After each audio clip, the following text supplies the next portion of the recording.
From the last 5 years వాళ్ళు proven track కనుక చూస్తుంటే వాళ్ళ అవమానాలు భరించి ఈసారి 21 స్ట్రైక్ రేట్తో గెలిచి చూపించారు. గెలిచి చూపించిపోయిన అట్లీస్ట్ అపోజిషన్ స్ట్రాంగెస్ట్ అపోజిషన్గా వైఎస్ఆర్సీపీ కూర్చుని ఉన్నప్పుడైనా సరే ఇవాళ పవన్ కళ్యాణ్ గారిని అవహేళన చేశారంటే ఒక అర్థం పర్థం ఉంటుంది. అట్లీస్ట్ వాళ్ళతో సమానంగా కూడా లేనప్పుడు ఇప్పుడు ఏ ప్రాతిపదిక మీద ఇప్పుడు రోజా గారు ఒకళ్ళు గెలిచారు అనుకోండి సార్, ఇంత ఆర్డ్ సర్కమ్స్టాన్సెస్లో ముగ్గురు కలిసినా సరే నన్ను ఓడగొట్టలేపారని ఆవిడ మాట్లాడుతుంది అనుకోండి, it is justified act.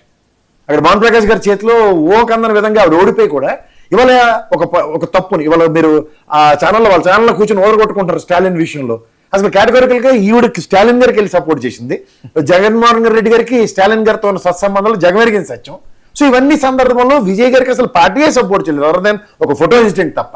So దాని వాళ్ళు ఏ ప్రాతిపదిక మీద క్లెయిమ్ చేస్తారో నాకు అర్థం కావట్లేదు. ఇప్పుడు ఉదాహరణకి పవన్ కళ్యాణ్ గారి విషయం నేను క్లియర్ గా చెప్తున్నాను, ఆయన నేను పొత్తుతో రాజకీయ అరంగేట్రం ముందుకు వెళ్దామని నిశ్చయించుకున్నాను. ఆయన ఎలక్షన్స్ ముందే అనౌన్స్ చేశాడు. ఆయన మేబీ కింగ్ మేకర్ అని కుమారస్వామి గారి స్టేట్మెంట్ ఎప్పుడు ఆ ఎలక్షన్స్ కి ఇంకా పొత్తు కుదరక మునుపు స్టేట్మెంట్, తదనంతరం అవన్నీ రాటిఫై అయ్యి ఆయన ఇవాళ తెలుగుదేశంతో ముందుకెళ్లే కార్యక్రమంలో ఆయన సక్సెస్ చూసుకున్నాడు. ఇవాళ ఆయన ఫస్ట్ లోపలికి వెళ్ళడం అన్న దాని మీద ఎక్కువగా ఎంఫసైజ్ చేసుకుని పని చేసుకుని ముందుకెళ్ళాడు. ఇవాళ వీళ్ళు పని చేయడం మానేసి ఎంతసేపు పవన్ కళ్యాణ్ గారి మీద ఆడిపోసుకుంటూ కూర్చుంటే టైం వేస్ట్ తప్ప ఇంకేముండదు. ఇవాళ ఆయన ఇంట్లో కూర్చున్నా, ఇప్పుడు కేసీఆర్ గారు ఫామ్ హౌస్ లో కూర్చున్నారు, 5 సంవత్సరాల దాకా ఎవరైనా చేయగలిగారా? 5 సంవత్సరాల తర్వాత ప్రజలు తీర్పు ఎలా ఉంటుందో నిర్ణయం ఎలా ఉంటుందో తర్వాత చూసుకుందాం. ఇప్పుడు ప్రజెంట్ సినారియోలో ప్రజెంట్ అయితే ఎవ్వరూ ఈ ప్రజాస్వామ్యంలో పవన్ కళ్యాణ్ గారిని దాన్ని ఏమంటారు రీకాల్ సిస్టమ్ లో ఆయన దించేసి ఆయన ఇవాళ ఏ పని చేయట్లేదు కాబట్టి అన్న కోణంలో ఆలోచించడం కూడా టైం వేస్ట్ అనే చెప్తారు.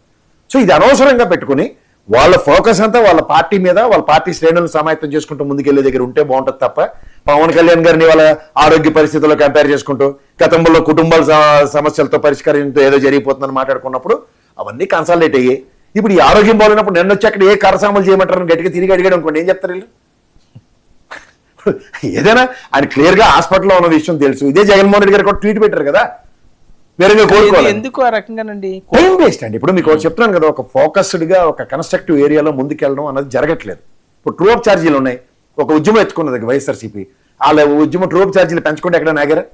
ఇవాళ మీరు మెడికల్ కాలేజీ మీద కోర్టు సంతకాలు తీసుకుని గవర్నర్ గారికి ఇవ్వడం కూడా జరిగింది, అది ఎక్కడైనా ఆగిపోయిందా? మళ్ళీ వాళ్ళు నేను చంద్రబాబు గారు నేను మళ్ళీ కొత్త టెండర్లు పిలుస్తున్నానని చెప్పారు. అలా మీరు ఎత్తుకున్న ఏ కార్యక్రమమైనా చూడండి, దానికి ఒక సొల్యూషన్ ప్రాస్పెక్ట్ లో ఒక అపోజిషన్ పార్టీ కనుక స్ట్రెంథన్ గా నిలబడి ఉంటే అయిపోయింది. ఇవాళ అమరావతి విషయంలో కూడా వాళ్ళకి ఎంత అడ్వాంటేజ్ ఉంది తెలుసా సార్? ఆ చుట్టుపక్కల గ్రామాల ఎవరు 2వ విడత భూసేకరణకు ఒప్పుకోవట్లేదు. వాళ్ళకి మమేకమే ఉద్యమాన్ని కూడా ముందుకు తీసుకెళ్ళడానికి గతంలో తెలుగుదేశం సక్సెస్ అదే కదా. అమరావతి